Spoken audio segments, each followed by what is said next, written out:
অসম চৰকাৰে এটা পদক্ষেপ লৈছে যে গ্ৰীষ্মকালীনটো যিহেতু গৰমৰ বন্ধ, ল'ৰা ছোৱালীবিলাকে ঘৰতেই থাকিব, তেওঁলোকক সময়খিনি সদব্যৱহাৰ কৰাৰ কাৰণে গ্ৰীষ্মকালীন কৰ্মশালাৰ আয়োজন কৰিছে আৰু ডিষ্ট্ৰিক্ট ৱাইজ ইয়াক বেলেগ বেলেগকৈ ভগাই দিছে।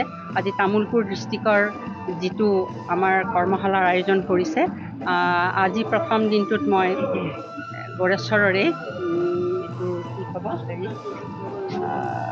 খেৰাই নৃত্যৰ যিটো প্ৰশিক্ষণ আৰম্ভ কৰিছে, তাত মোক ব্ৰন্তি প্ৰজ্বলক হিচাপে মাতিছিলে আৰু তাৰ কাৰণে মোৰ যথেষ্ট এটা ভাল লগা পৰিৱেশ মই পাইছোঁ। আৰু এই পৰিৱেশৰ মাজেৰে আমাৰ উঠি অহা যিখিনি নতুন প্ৰজন্ম, তেওঁলোকে হেৰাই যাব খোজা কিছুমান সংস্কৃতি যাতে তেওঁলোকৰ পৰা হেৰাই নাযায়, তাৰ কাৰণে এই কৰ্মশালাবিলাক যথেষ্ট প্ৰয়োজনীয় আৰু তাৰেই পৰিপ্ৰেক্ষিতত এই কৰ্মশালাবিলাক কৰা হৈছে। গতিকে মই আজি মোৰ ভাষণতো কৈছোঁ যে যিখিনি বস্তু আমাৰ হেৰাই গৈছে, অকল খেৰাই নহয় বা বাগৰুম্বা নহয় বা বাৰ্ধক্য চিকলা নহয়, আৰু বহুত কিবা কিবি আছে, গোটেইখিনিয়ে যাতে প্ৰিজাৰ্ভ কৰি পেলাই কৰ্মশালাৰ যোগেৰে ল'ৰা ছোৱালীখিনিৰ মাজৰ পৰা যাতে হেৰাই নাযায়, সেইকাৰণে মই কৈছোঁ যে আপোনালোকে বা আমি আটাইয়ে কি কৰিব লাগিব, সেইখিনি সংগ্ৰহ কৰি ল'ৰা ছোৱালীখিনিৰ মাজত আমি ভগাই দিব লাগিব। তেতিয়াহে আমাৰ এই কৰ্মশালা পতাৰ যিটো উদ্দেশ্য সেইটো সফল হ'ব।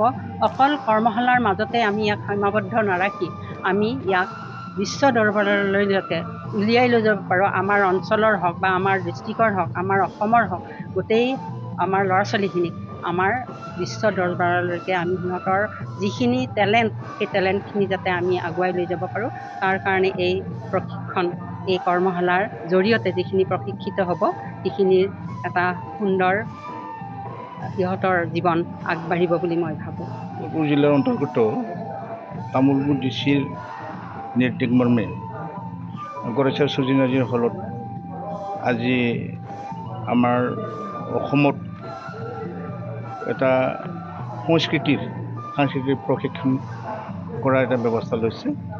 এই মৰ্মে আজি আমাৰ গড়েশ্বৰ চুজিনাজি হলত আমি প্ৰশিক্ষণ ব্যৱস্থাৰে আমি সমবেত হৈছোঁ।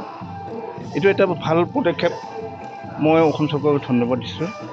আজি যিসকল সংস্কৃতি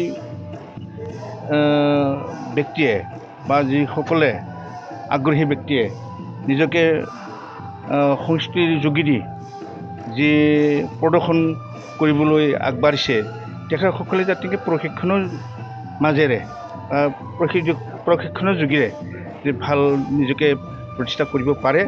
আৰু আমি এই প্ৰশিক্ষণৰ মাজেৰেহে আমি নিজৰ সংস্কৃতিক আমি প্ৰতিষ্ঠা কৰিব পাৰিব। আগৰ যি আমাৰ সাংস্কৃতিক ব্যৱস্থা আছিল, আমি একেলগে কৰিব পৰা নাছিলোঁ। আমি বিশেষকৈ বড়ো যিবিলাক বড়ো কালচাৰ যিটো খেৰাই নৃত্য, এইবিলাক আমাৰ একত্ৰিত কৰিব পৰা নাছিলে। তেনেকৈ আমাৰ পিন্ধনত একগোট নাছিলে।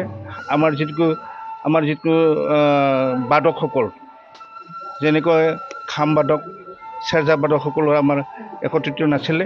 এতিয়া আমি এই প্ৰশিক্ষণৰ মাজেৰে আমি কিছু হ'লেও আমি একত্ৰিত কৰিব পাৰিছোঁ। আৰু এতিয়া ভৱিষ্যতত আমাৰ যিটো বড়ো কালচাৰে হওক বা অসমৰ যি কালচাৰ, আমি প্ৰশিক্ষণৰ যোগেদি আমি ভাল এটা পদক্ষেপ ল'ব পাৰিম। আমি পৃথিৱীৰ ভিতৰতে এটা অসমৰ কালচাৰ, বড়ো কালচাৰসকলে এটা সুনাম অৰ্জন কৰিব পাৰে, তাকে মই আশা কৰিছোঁ। বৰ্তমান প্ৰশিক্ষণত বহুজন আহিছে, তথাপিও আমি চৰকাৰৰ নিৰ্দেশনা মতে আমি এতিয়া ইয়াতে 55জন আহিছে, 55জন আহিছে। ইয়াতে আমি যিটো ব্যৱস্থা, আমি যিটো চাৰ্টিফিকেট দিয়া ব্যৱস্থা, সেই মৰ্মে আমি 45জনক ৰাখিব পাৰিম বুলি আমি ভাবিছোঁ।